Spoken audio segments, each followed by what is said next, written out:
Hello बच्चों, कैसे हो आप लोग। आशा और उम्मीद करता हूँ स्वस्थ होंगे, मस्त होंगे। जहाँ भी होंगे ज़बरदस्त तरीके से आप अपनी तैयारी कर रहे होंगे। साथियों, हमारा रस टॉपिक कंप्लीट हो चुका है। रस टॉपिक के लिए मैंने 2 थ्योरी क्लास दी है और अब हमारी प्रश्नोत्तरी आई है। और इस प्रश्नोत्तरी के अंतर्गत भी आपको बहुत सारी चीज़ें सीखने को मिलेंगी और अपना मूल्यांकन करने को मिलेगा। तो चलिए देखते हैं किसका कितना क्वेश्चन सही होता है और आप लोग अपना क्वेश्चन भी काउंट करना, कितना सही हो रहा है, कितना गलत हो रहा है, बताइएगा। कोई भी प्रश्न आपका बाहर से नहीं है, जितना मैंने पढ़ाया है उसी में से सारे क्वेश्चन आपके हैं, है ना। अगर आपके क्वेश्चन इस प्रश्नावली से, इस प्रश्नोत्तरी से गलत हो रहे हैं तो आपको वो दोनों थ्योरी क्लास देखने की ज़रूरत है। जा कर के ज़रूर देखिएगा। समझाना मेरा काम है दोस्तों, मैं समझाऊंगा। आप कितना उस पर चलते हो आप पर डिपेंड करता है और उसी से आपका निर्धारित होगा सफलता और असफलता। क्योंकि मैं जानता हूं कि नौकरी पाने के लिए किस तरह से पढ़ा जाता है और मैं जानता हूँ तो इस चीज़ को बताता भी हूँ कि भाई ऐसे पढ़ो, इस तरह से याद करो, इस तरह से आप रिवीजन करो, है ना। इन चीज़ों को इस तरह से तैयार करो। तो जो मैं बता रहा हूँ उसका अनुकरण हमेशा किया करो। और मैं ये कह रहा हूँ कि इस प्रश्नावली को लगाना है और अपना स्कोर काउंट करके बताना है। जो क्वेश्चन गलत हो उस क्वेश्चन को अपने डाउट बुक में लिख लो कि मतलब इसको मैंने पढ़ा था फिर भी ये गलत हो गया। अगर गलत हो गया है तो इसका मतलब मेरे अंदर बहुत कमी है, उसको सुधार करने की ज़रूरत है। और जब तक अपने अंदर सुधार नहीं करोगे तब तक आप सफल नहीं हो सकते, ये जान लो। अपनी कमियों को छुपा करके तुम सोचते हो सफल हो जाओगे तो ये कदापि नहीं हो सकता। अपने अंदर सुधार करके सफल हो बनोगे, यही वास्तविक सच्चाई है। तो अपने अंदर सुधार करने के तरीके, अपने अंदर सुधार करने का नियम सब कुछ बताया जाता है। तो इन चीज़ों पर चलिए और अपने सफलता को प्राप्त करिए, है ना। बहरहाल ज़्यादा बातें नहीं करेंगे, थोड़ी बातें हो गई हैं लेकिन कोई बात नहीं है। अब इस क्वेश्चन का उत्तर दीजिए। विभाव के भेद, विभाव के कितने भेद हैं। अभी मैंने जो थ्योरी क्लास लिया था उसमें बताया था, है ना। विभाव, अनुभाव, संचारी भाव, है ना, और अस्थाई भाव सब बताया था। विभाव के कितने भेद हैं, अनुभाव के कितने भेद हैं, संचारी भाव की संख्या कितनी है, अस्थाई भाव की संख्या कितनी है, सब तो बताया गया है। अगर आपको नहीं आ रहा है इसका उत्तर तो भाई साहब आप सोच सकते हो कि कितना ज़्यादा ज़रूरत है आपको इस टॉपिक को पढ़ने की, है ना। तो चलिए देर नहीं करेंगे, हम बताएंगे यहाँ पर विभाव के भेद। विभाव के भेद होते हैं दोस्तों कितने, 2 भेद होते हैं। एक होता है आलंबन विभाव, आलंबन विभाव, और एक होता है उद्दीपन विभाव, उद्दीपन विभाव। थ्योरी क्लास में इन दोनों चीज़ों को मैंने बताया है। आलंबन विभाव क्या होता है, उद्दीपन विभाव क्या होता है, दोनों को परिभाषित किया गया है और व्यवहारिक जीवन की परिभाषा मैंने दी है ना। तो इसका जवाब जो हो गया सही वो है आपका ऑप्शन ए। कह रहा है वर्तमान में अस्थाई भाव कितने माने गए हैं। वर्तमान में अस्थाई भाव कितने माने गए हैं, 9 हैं, 10 हैं, 11 हैं या 8 हैं, कितने हैं। इस चीज़ को भी बताया गया है। जब आपसे ये पूछा जाएगा कि भरत मुनि के अनुसार अस्थाई भाव कितने हैं तब 8 बताना है। 8 तब बताना है जब भरत मुनि के अनुसार पूछा जाएगा, है ना। हिंदी में, हिंदी में अस्थाई भाव कितने हैं तब ये आपका माना जाएगा 9, है ना। हिंदी में अस्थाई भाव कितने हैं, 9 है। लेकिन यहाँ पर ना हिंदी की बात किया है ना संस्कृत की बात किया है, कह रहा वर्तमान में अस्थाई भाव कितने हैं। तो दोस्तों यहाँ पर देखिए, वर्तमान में अस्थाई भाव की संख्या मानी जाएगी आपकी कितनी, 11। सब काउंट होगा। भरत मुनि के द्वारा जो 8 अस्थाई भाव हैं उनको भी माना जाएगा, है ना। शांत रस वाला, शांत रस का स्थायी भाव निर्वेद, उसको भी माना जाएगा। भक्ति रस का स्थायी भाव, भक्ति रस का स्थायी भाव भक्त, वो भी माना जाएगा। वात्सल्य रस का स्थायी भाव वात्सल्यता, वो भी आपका माना जाएगा। तो 8 के बाद 3 और 8 3 11, है ना। तो इसका जो सही जवाब होगा वो है 11, ऑप्शन सी करेक्ट जवाब होगा। वर्तमान में अस्थायी भाव कितने माने गए हैं? 11। भरत मुनि के अनुसार पूछेगा तब क्या बताओगे? 8 बताओगे, है ना। वैसे मूल रूप से हिंदी में कितने हैं? तब आपका कितना है? 9 है। बढ़ते हैं अपने अगले क्वेश्चन पर। कह रहा है रस का मूल किसे माना गया है? भाई साहब, रस का मूल किसे माना गया है? अनुभाव है, विभाव है, संचारी भाव, अस्थाई भाव। रस का मूल क्या है? रस की परिभाषा पढ़ो तो आपको खुद ही पता चल जाएगा कि रस का मूल क्या है ना। रस की परिभाषा पढ़ोगे तो उसमें आप पाओगे विभाव, अनुभाव, संचारी भाव के संयोग से, है ना, के संयोग से अस्थाई भाव, विभाव, अनुभाव और संचारी भाव के संयोग से अस्थाई भाव की उत्पत्ति होती है और उसे ही कहते हैं क्या? रस, है ना। तो रस का मूल कौन है? अस्थाई भाव है ना। अस्थाई भाव है, यही मानना पड़ेगा, अस्थाई भाव। अब बढ़ते हैं अपने अगले क्वेश्चन पर। ये कह रहा है किन भावों को व्यभिचारी भाव भी कहा जाता है? आप तो जानते हो व्यभिचारी भाव। व्यभिचारी भाव किसे कहा जाता है? अनुभाव को कहा जाता है,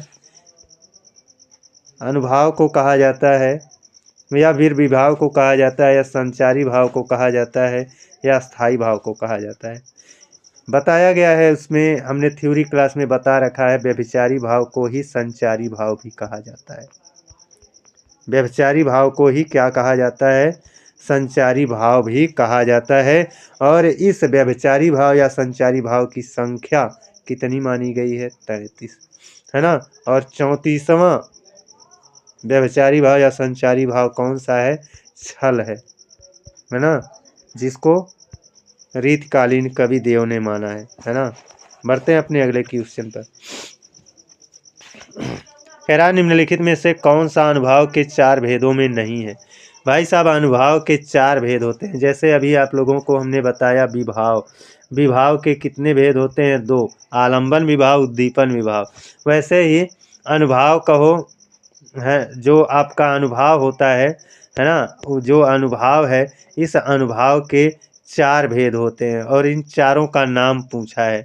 एक होता है कायिक अनुभाव, दूसरा होता है वाचिक अनुभाव, तीसरा मानसिक या सात्विक अनुभाव होता है, और जो चौथा होता है वो होता है दोस्तों आहार्य, है ना। आहार्य अनुभाव, आहार्य, ये चौथा होता है। प्राकृतिक अनुभाव ये कोई अनुभाव का भेद नहीं है। तो ऑप्शन डी हमारा क्या हो जाएगा? सही हो जाएगा। और अनुभाव के 4 भेद पूछेगा तो 4 भेद में ये कायिक, वाचिक, मानसिक और आहार्य, यही 4 रहेंगे, है ना। और संचारी भाव तो आपको बताया ही गया है। संचारी भाव की संख्या कितनी है? संचारी भाव की संख्या है 33। 34वां संचारी भाव कौन सा है? 33वां संचारी भाव आपका छल है, जिसको देव ने माना है ना। निम्नलिखित में कौन सा विकल्प सही नहीं है? कौन सा विकल्प सही नहीं है? नहीं को पकड़ना है। वीर रस का स्थायी भाव वीरता होता है, करुण रस का स्थायी भाव करुणा होता है, शांत रस का स्थायी भाव निर्वेद होता है, हास्य रस का स्थायी भाव हंसी होता है। कौन सा सही नहीं है? ये दोस्तों गलत हो रहा है क्वेश्चन, इसमें सुधार कर लीजिए। कौन सा सही है ये होना चाहिए, नहीं आप हटा दो। निम्नलिखित में से कौन सा विकल्प सही है? इन चारों में कौन सा सही विकल्प है ये बताना है आपको। तो देखो, वीर रस का स्थायी भाव वीरता, ये तो बात गलत है। वीर रस का स्थायी भाव वीरता नहीं बल्कि क्या होता है? उत्साह होता है कि नहीं। करुण रस का स्थायी भाव करुणा, करुण रस का स्थायी भाव करुणा, गलत बात है। शोक होता है, क्या होता है? शोक होता है। शांत रस का स्थायी भाव निर्वेद होता है, ये बात सही है ना। हास्य रस का स्थायी भाव हंसी नहीं होता है, ये भी गलत बात है। हास्य रस का अस्थाई भाव हंसी नहीं बल्कि हास होता है। हास्य रस का अस्थाई भाव क्या होता है? हास होता है।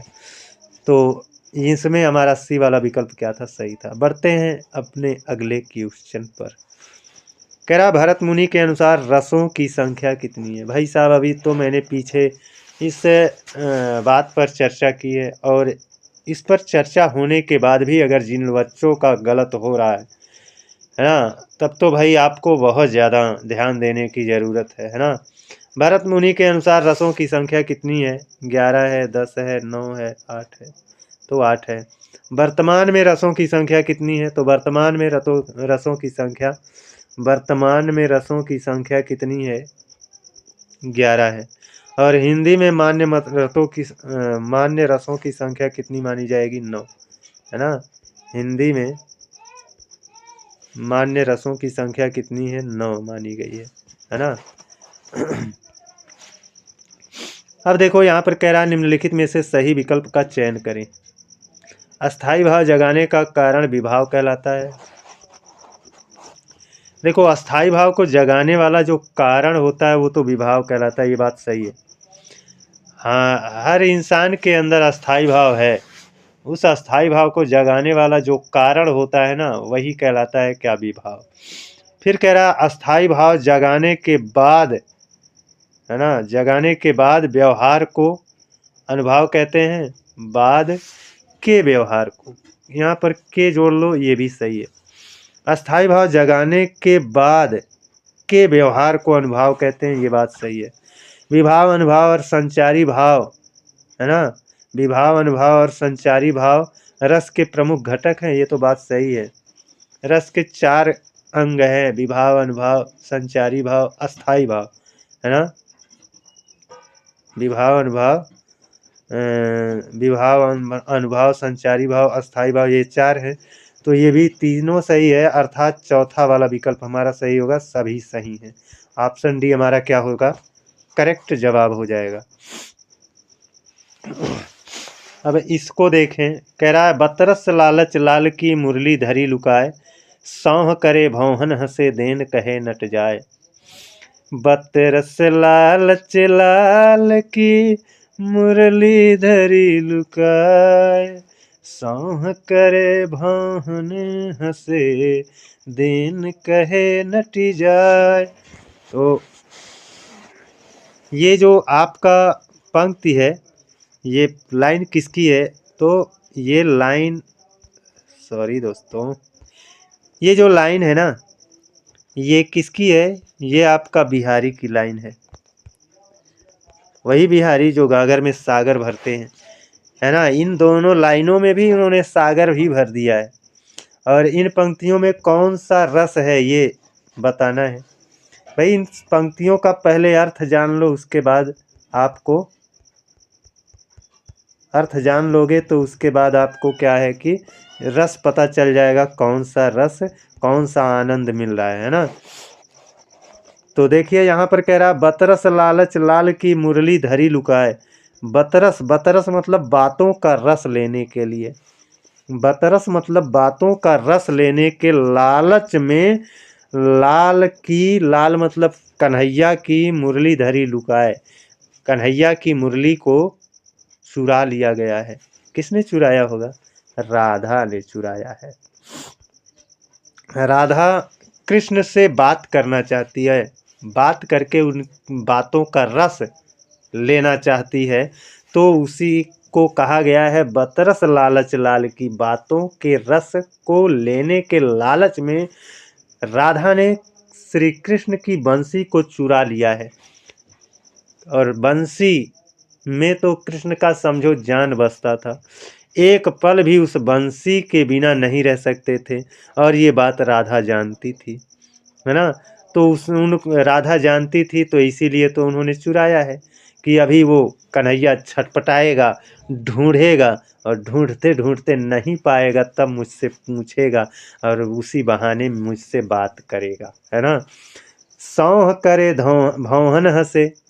देखो अब राधा क्या है, सौह मतलब कसम खाती है, लेकिन मतलब कसम क्या खाती हैं कि मतलब मैंने मुरली नहीं ली है, इस बात की कसम खाती हैं।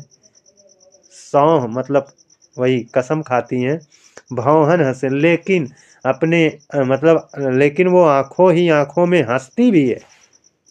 एक तरफ कसम खा रही है कि हम नहीं लिए हैं, दूसरी तरफ आंखों ही आंखों में हंसती हैं, मंद मंद मुस्कुरा रही हैं, है ना। देन कहे नट जाए। अब जब मंद मंद मुस्कुरा रही हैं तो कन्हैया तो समझ गए कि हो ना हो बंसी इसी के पास है, तो उन्होंने मांगा तो देन कहे नट जाए। कन्हैया कहते हैं हमको लाओ, तो वो कहती हैं नट जाए मतलब मेरे पास नहीं है ना। तो बताओ ये क्या है? ये तो श्रृंगार रस का यहाँ पर श्रृंगार रस यहाँ पर परिणित हो रहा है ना। तो ऑप्शन सी हमारा क्या हो जाएगा? करेक्ट जवाब हो जाएगा। यहाँ प्रेमी प्रेमिका लुका छुपी के खेल द्वारा श्रृंगार रस का, है ना, श्रृंगार रस को बढ़ा रहे हैं। तो बढ़ते हैं अपने अगले क्वेश्चन पर। रस सूत्र। रस सूत्र यहाँ पर दिया गया है, विभावानुभाव व्यभिचारी संयोगाद्रस निष्पत्ति रस है ना। ये जो आपका सूत्र है रस सूत्र, है ना, विभावानुभाव संचारी भाव संयोगाद्रस निष्पत्ति, ये आपका रस सूत्र है। किस ग्रंथ में आया है? ये रस सूत्र किस ग्रंथ में है? साहित्य दर्पण में है, नाट्य शास्त्र में है, दस रूपक में है, रस गंगाधर में। तो ये जो आपका है विभावानुभाव संचारी भाव संयोगाद्रस निष्पत्ति रस सूत्र, ये आपका जो है ये आपका भरत मुनि की पुस्तक है नाट्य शास्त्र, उसी में ये रखा गया है ना, नाट्य शास्त्र में है। अनुभव के कितने रूप माने गए हैं? अनुभव नहीं, अनुभाव होना चाहिए, है ना। अनुभाव के कितने रूप माने गए हैं? अनुभाव, विभाव, अनुभाव। विभाव भाई होता है कितने? विभाव होते हैं दो, है ना, एक आलम्बन विभाव, एक उद्दीपन विभाव। और अनुभाव, अनुभाव होता है चार। अनुभाव होते हैं चार, है ना। एक होता है, अभी तो बताया गया था, कायिक अनुभाव, सात्विक अनुभाव, उसी सात्विक अनुभाव को मानसिक अनुभाव भी कहते हैं। कायिक अनुभाव हो गया, मानसिक अनुभाव हो गया, उसी को सात्विक अनुभाव भी कहते हैं। एक होता है आहार्य अनुभाव, और एक और होता है ना, वाचिक अनुभाव। वाचिक अनुभाव एक होगा, वाचिक अनुभाव, कायिक अनुभाव, सात्विक अनुभाव, और एक होगा आपका आहार्य। तो चार होते हैं अनुभाव के। कितने रूप माने गए हैं? चार रूप माने गए हैं, है ना, चार रूप माने गए हैं। और ये क्वेश्चन तो शायद बता दिया गया है ना। अब ये वाला देखिए, कह रहा रस संप्रदाय के प्रवर्तक कौन है? भाई साहब, रस संप्रदाय के प्रवर्तक का नाम पूछा है। आनंदवर्धन है, भामह है, भरत मुनि है, अभिनव गुप्त है। कौन है? तो रस संप्रदाय के प्रवर्तक भरत मुनि है, इस चीज़ को बताया गया है। और जो मैंने लेक्चर दिया है, 2 लेक्चर दिया है, दोनों लेक्चर में पूरा डिटेल में पढ़ाया गया है, उसको आप लोग एक काम करिएगा, ज़रूर देख लीजिएगा, है ना। अब आगे देखते हैं अगला क्वेश्चन। ख़त्म हो गया, 12 ही क्वेश्चन थे। तो आज का हमारा वीडियो ये कैसा रहा कमेंट करके ज़रूर बताइएगा। और जाते जाते आप लोगों से यही रिक्वेस्ट करेंगे, चैनल को सब्सक्राइब कर लीजिएगा, बेल आइकन को प्रेस कर लीजिएगा, है ना। और एक प्यारा सा कमेंट करिएगा। जय हिंद, वंदे मातरम।